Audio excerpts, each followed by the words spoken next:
We're back at LACR again, and it seems to be the only track that's been able to survive the crazy rain that we've been getting, but also to not be closed for special events. So it's nice to be back out here, especially after spending a week in Arizona running. But stay tuned for an update on how that went, because that was a blast. But it's good to be home and back on the motocross track, because it's great to be back. But missed motos today were some 10-minute motos and some 25-minute motos, really trying to get up that long endurance, and today was perfect. The crowd at LACR was huge, which means the track got really roughed and got rutted, so which is perfect for training for Loretta Lynn. So I have to say, feels pretty good. It finally feels like spring again instead of winter with so much rain, which is rare for us. But feels good. A little bit warmer today, so definitely staying in the shade. But man, the track conditions were awesome.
I'm totally wiped. Also kind of bummed that on that last moto I didn't change out my GoPro battery because it was a sick moto. But here's a little bit of recap of what's been going on in April now that it's April 15th and the month is halfway through. Feels like it has gone by, well, last week I was in Arizona. I did the Sedona Stumble 5K, which is an all-hill course, like hills on hills, single mountain bike trail type of course. It was so much fun, and that's kind of what makes it unique. Would totally do it again because of the challenge. And then a week after that, which was just last week, I just did a half marathon. Hey, this is a voiceover editing Marcy. I forgot to finish my thought about my recap, so here we go.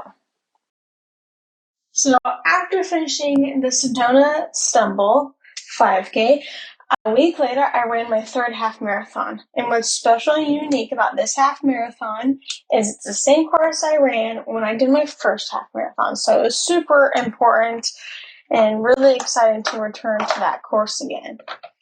And my goal was to do it in an hour and 50 minutes. So major PR, shaving about 4 or 5 minutes off.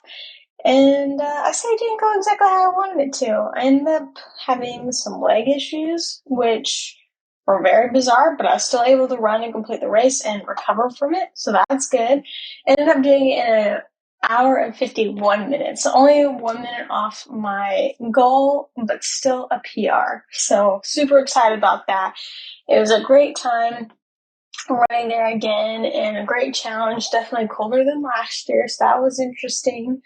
But I certainly enjoyed it, and I'm glad to be back training for motocross. And if you're watching this now, I should be at the Loretta Lynn's area qualifier, so make sure to subscribe to see that vlog. I know I'm terrible.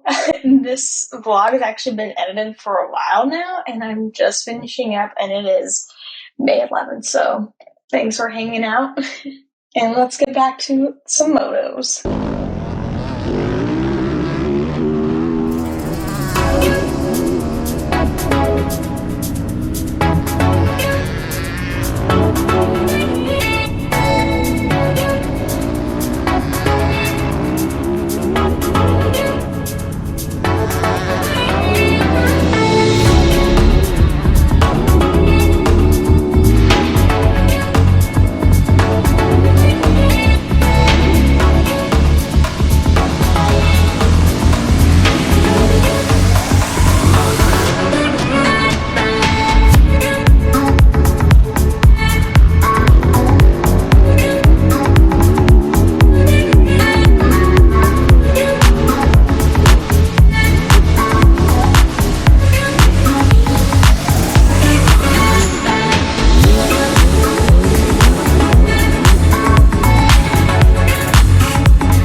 more. And I was too exhausted. Plus, you know, you've ridden a lot when your thumb, you know, breaks open with a blister halfway through. And plus, the track was super rough and sandy, so lots of gripping with the knees and on the handlebars. Got to get better at that. But luckily, the ASV levers that I just put on worked out perfectly. I can actually grab my clutch and have a finger on it, and I can grab my front brake and have a finger on it instead of like really having to reach for it and grab it and never using it. So that feels good. But that's a wrap for LACR today. Also, my store is live, so make sure to check it out at hugmarcy.com. Got some cool merch. The one I'm wearing today is World's Okayest Motocross Racer, and honestly, it's my favorite design so far. So stay tuned.